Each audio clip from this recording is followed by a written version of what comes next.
más viejitos están los otros detalles. ¿Cuáles son los otros detalles? Esta zona que yo le marqué ahí como un arquito en azul, esto es la fosa de Garcer. La fosa de Garcer está en el vértice de la roca del hueso temporal. Y ahí se aloja el ganglio de Garcer o ganglio trigeminal, que es donde está el origen del nervio trigémino. Un poco hacia atrás hice un arquito invertido que está en color rosita. Esto es la eminencia arcuata, ¿vale? Ahora, ¿por qué está ahí? Porque por debajo de él, si yo rompo el hueso, se encuentran los conductos semicirculares del oído interno. Y uno de esos conductos forma un arco hacia arriba y este hueso lo cubre y por eso se forma el chipotito o la elevación, ¿vale? Y luego, ¿dónde está el otro puntito azul? Esto es el tegmen tímpani. El tegmen tímpani es una lámina de 2 milímetros de espesor en hueso que forma el techo de la caja tímpana. ¿Sí? O sea que estos dos se relacionan con el oído. ¿De acuerdo? Todo el resto de la superficie solamente tiene lo mismo que acá: eminencias mamilares e impresiones digitales de los giros del cerebro que se encuentran descansando en esa superficie, que es lóbulo temporal. ¿Sí? ¿Vale? Y luego tenemos ahí la lista, perdón. Ahí está la lista de detalles y la lista de hoyitos, que fueron todos los que les fui señalando. Luego tenemos la imagen para identificarlos, pero dejen que le pase. Ustedes dicen, ¿ya puedo? Ahí están. De este lado es vista endocraneana y de este lado es vista exocraneana, para que vean que pues no todos pasan. Parece una tripa. Los agujeritos hay que tener mucho cuidado. Una tripa. Porque cuando un agujero es agujero es, se ve por un lado y sale por el otro. Pero cuando es conducto es como los túneles en la carretera. Entras por un hoyo y sales por otro. ¿Sí? ¿Vale? Entonces por eso no todos se ven. Empezamos a ver hoyitos y repasar su contenido. Ese es el conducto óptico.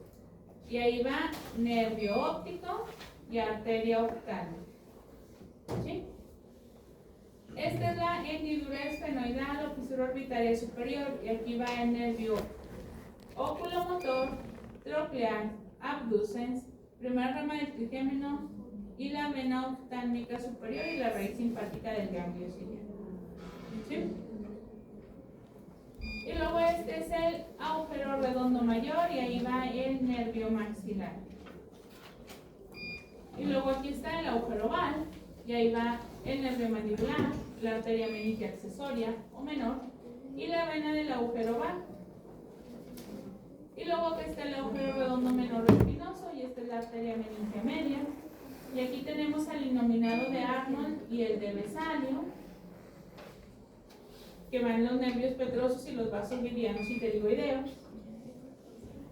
Y luego tenemos al agujero carotidio, que ese no se los dije, pero lo encontramos en el vértice de la roca.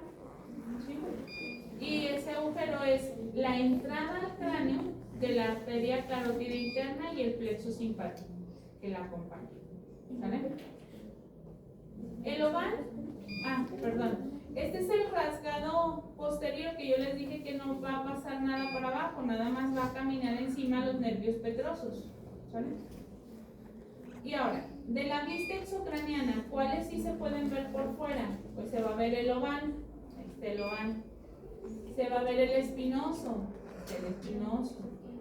Se va a ver carotidio, pero fíjense cómo la carótida no entra como estos, de arriba para abajo, de abajo para arriba. La carótida entra aquí, sigue en el túnel y sale por acá arriba. ¿Sí? ¿Vale? ¿De acuerdo? Son los únicos que podemos observar desde la vista exocraneana. Perdón. Sí podía cambiarlo, ¿verdad? Fosa craneal posterior. La fosa craneal posterior, pues habíamos mencionado límites hace ratito, vemos los huesitos que la forman. Lo que está en amarillo aquí, que es un pedacito bien chiquito, esto que se ve todo rugosito aquí, es esfenoides. Es la parte del respaldo de la silla turca, lo de atrás. ¿Sí? Lo verde que está a los lados, esto, es temporal. Es la roca del temporal, pero en la cara postero superior y mastoides. Y todo lo azul, que es prácticamente todo, es occipital. Apófisis basilar, masas laterales y escama del hueso occipital. Y la esquinita chiquita de acá que está en morado es parietal. ¿Vale? Esos son los huesos que forman la fosa craneal posterior. Es un poco más amplia y más profunda. Aquí se aloja tallo cerebral y cerebelo, son más cosas. Entonces, los detalles que tiene esta. Todo empezando desde aquí hasta acá, desde el borde superior del respaldo hasta el agujero grandote que se llama agujero magno, a esto se le llama clivus, con V, clivus, o canal basilar. ¿Sí? Es como una especie de resbaladilla, y en esa resbaladilla van a ir resbalándose dos estructuras, protuberancia y bulbo raquídeo, que son parte del encéfalo. ¿Sale? A los lados, digo hacia atrás, tenemos el agujero grandotote que se llama agujero magno o agujero occipital. Está aquí marcado por un color azul y es el único agujero que no vamos a batallar en distinguir porque es un agujero como de 3 centímetros. Uno y otro. ¿De acuerdo? Y en ese agujero va a pasar la transición entre el bulbo raquídeo, que pertenece al encéfalo, y la médula espinal. ¿Sí? Básicamente es el hoyito que dice de aquí para arriba se llama bulbo y de aquí para abajo se llama médula espinal. ¿Sí? Además de esa transición bulbo-médula va una arteria súper importante que irriga toda la parte posterior del encéfalo, que es la arteria vertebral. Va la vena que la acompaña, que es la vena vertebral. Va el nervio espinal de los pares craneales, de los aortas craneales, que va entrando en la superficie del cráneo. Y van todas las meninges que rodean las estructuras. Durante la meninges se llama. ¿De acuerdo? Este es el contenido de ese hoyito.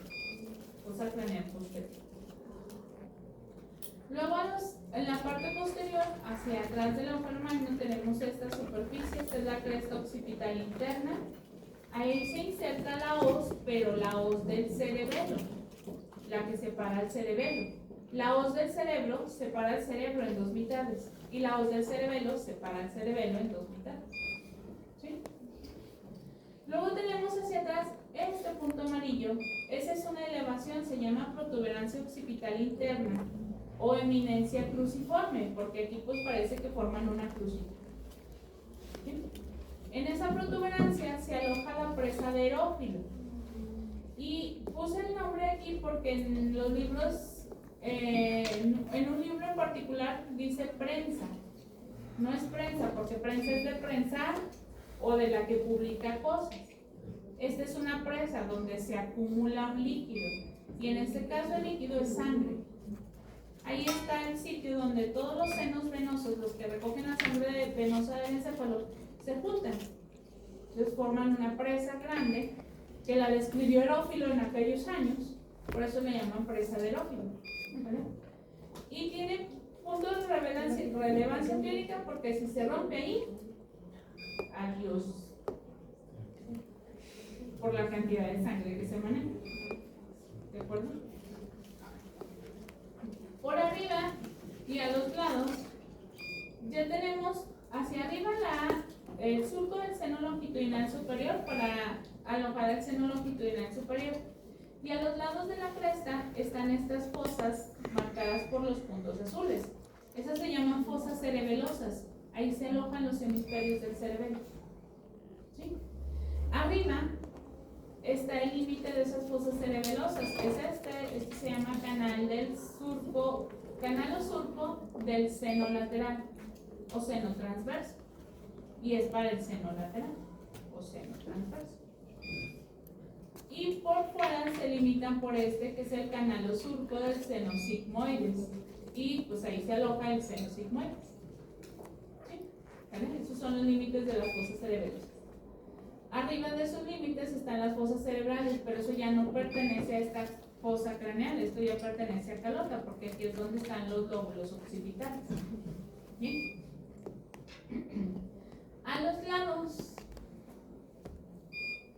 parte que corresponde a unión de la roca con las fasas laterales. Está el del punto rojo primero. Este es el conducto auditivo interno. El conducto auditivo interno es la entrada al oído interno o la comunicación de oído interno a cerebro o a cráneo. Y en este conducto auditivo interno va, en cuanto a nervios, primero, el nervio vestibulococlear, octavo par craneal, el nervio facial, séptimo par craneal, el nervio intermediario de Brisberg, es el ramo sensitivo del facial, y la arteria auditiva interna o laberíntica. ¿Sí? Son 4 estructuras. Es un conducto de 1 centímetro que ya cuando veamos oído vamos a ver que tiene 4 hoyos, uno para cada uno de los elementos que contiene. ¿Sí?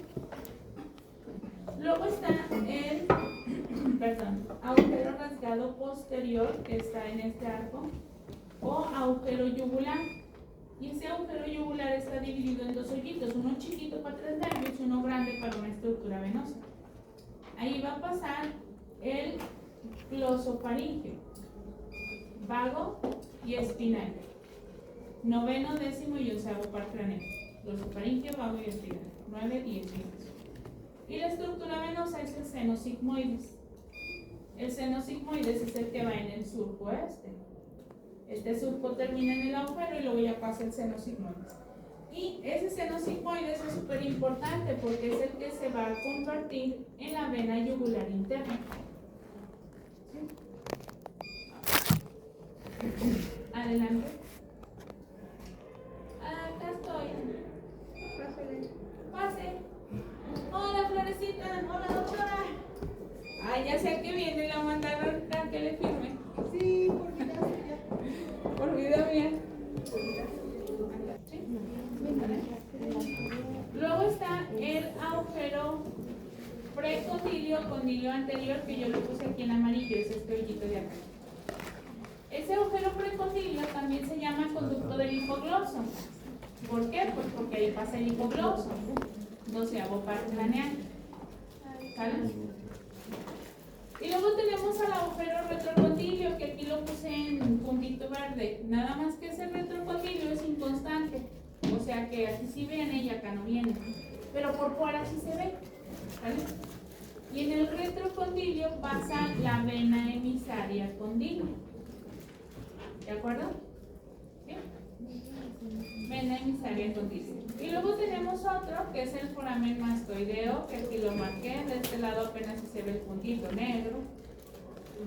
Este foramen mastoideo va a pasar o va a permitir el paso de la vena emisaria mastoidea y arteria meningia posterior.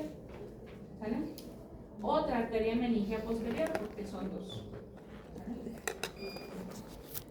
Y el último, pues es este amarillito, es el canal o conducto endolinfático.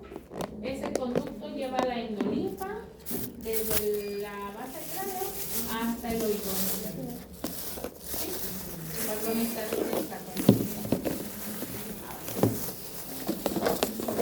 Lo que se ve, de este lado endocráneo, de este lado exocráneo. Agujero magno es igual. Aquí está el contenido del agujero magno. Y entonces, ahí está el conducto auditivo interno. Vean. Nervio facial, vestibulococlear, la vena y arteria laberíntica. Yugular o rasgado posterior. Glosofaríngeo, vago, espinal, arteria meningia posterior y seno sigmoides. Mastoideo, no se ve la vena emisaria mastoidea, pero ahorita se los muestro en el otro. Precondilio del hipogloso, ahí está el nervio hipogloso y venas emisarias. El retrocondilio pues no se ve ahí, pero ahorita se los muestro en otra. El conducto endolinfático tampoco. Y pues el magno.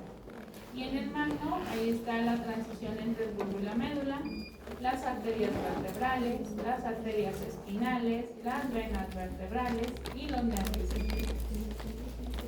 Ahora, ¿cuáles sí se ven por fuera y por qué los marqué de este lado los que no se ven? Yugular, ahí está. Senos sigmoides, arteria y los 3 nervios. Más mastoideo. Aquí no se veía, pero aquí sí se ve la venaria mastoidea. Precondilio, acá está y acá también sale por el otro lado. Este es el condilio vertical, por eso se llama pre y retro, ¿ok? Retrocondilio aquí no se ve, pero acá sí. El que está detrás del condilio, retrocondilio. ¿De acuerdo? ¿Sí? ¿Vale? Eso es lo que se alcanza a ver en la vista exocraniana. ¿Sí? Base de cráneo. Ahora, si ustedes se dieron cuenta, no es lo mismo verlo por fuera que verlo por dentro. Entonces, base de cráneo se estudia en la vista endocraniana, que es lo que ya vimos de detalle, y en la vista exocraniana, que es lo que sigue con detalles. Pero antes de pasar a esto, necesito que hagamos una correlación clínica, sobre todo por los detalles que vamos a presentar cuando existe traumatismo de cráneo, traumatismo de la base de cráneo. Empecemos por la fosa craneal anterior. La fosa craneal anterior es la superficie ósea que separa adentro la cavidad craneal, afuera la órbita, ¿sí? Y las fosas nasales. Esto que es la lámina cribosa es el techo de las fosas nasales. Y esto que son las eminencias orbitarias es el techo de la órbita. Cuando existe una fractura en la base de cráneo, del piso anterior de la base de cráneo, solo se pueden fracturar 3 huesos: frontal en el techo de la órbita, etmoides en el techo de las fosas nasales o esfenoides que también forman el techo de la órbita, ¿sí? Por lo tanto, si hay sangrado, esa sangre solamente tiene 2 espacios para irse. Uno, quedarse dentro del cráneo y formar un hematoma intracraneal. O 2, irse hacia la órbita o a las fosas nasales. O sea, o se queda arriba o se va para abajo. ¿Sí? Si hay fractura de la base del cráneo y tenemos sangrado por fosas nasales, nos está indicando que la fractura ocurrió en el etmoides.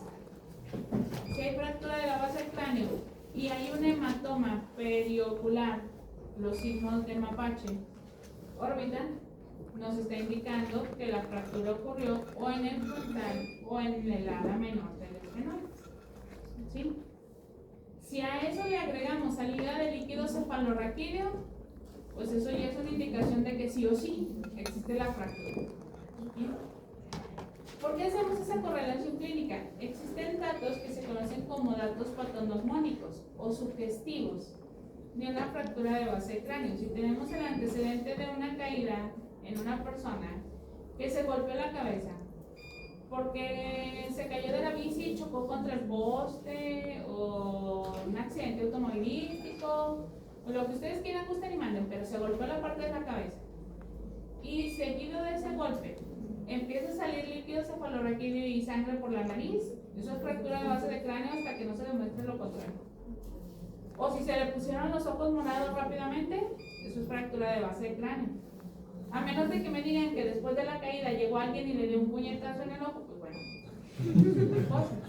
¿Sí? ¿Vale? ¿De acuerdo? Ahora, dentro de la fosa craneal media existe la misma comunicación.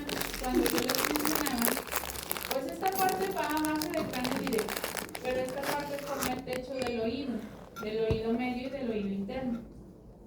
Y les mencioné que el tegmen timpani tiene un espesor de 2 milímetros, o sea, es una lámina de hueso súper delgadita. Si existe un traumatismo en cráneo que vaya en la parte lateral, puede romperse ese hueso. Y aquí el sangrado va a irse hacia el oído.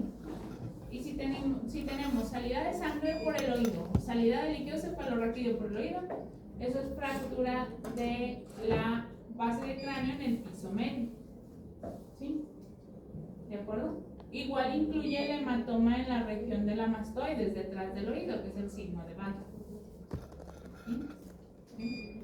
Ahora, si el golpe ocurrió atrás y se rompió la parte de atrás, esto de aquí forma el techo de la faringe. ¿Vale? Y pues lo de atrás, pues esta es la parte del occipucio. Entonces los datos clínicos aquí es, si abre la boca y hay un hematoma en la faringe, ahí hay fractura de base de cráneo, piso posterior. ¿A qué vamos con esto? A que es muy importante que ustedes conozcan cada uno de los pedacitos del hueso que están formando. Y pongan como que especial atención a las fosas y cavidades que nos mencionó la compañera hace un momento. ¿Sí? Que no se preocupen, nos podemos volver a repetir si nos quedaron dudas. ¿Sí? ¿De acuerdo? Muy bien. A ver. Eso es pues base de cráneo. Vista exocraneana de la base del cráneo, de acuerdo al tiempo, pues ya no les alcanzo a mencionar ahorita, lo vemos en la siguiente clase. Ya nada más nos quedaría vista exocraneana, que ya no tiene como que tanta extensión de información como la endocraneana, calota y terminaríamos cráneo. ¿Sí? Y vamos a continuar con músculos de la expresión facial y vasos de la cara. ¿Vale? Después de eso, órbita y su contenido, luego oído y su contenido, y luego vuelven a exponer lo de boca y nariz. ¿Sí? ¿Vale? ¿Dudas? A mí me tocó nariz. Todos los detallitos que les estoy diciendo y describiendo es lo que tienen que ir en su práctica en base de cráneo. ¿Sale? Vista endocraneana.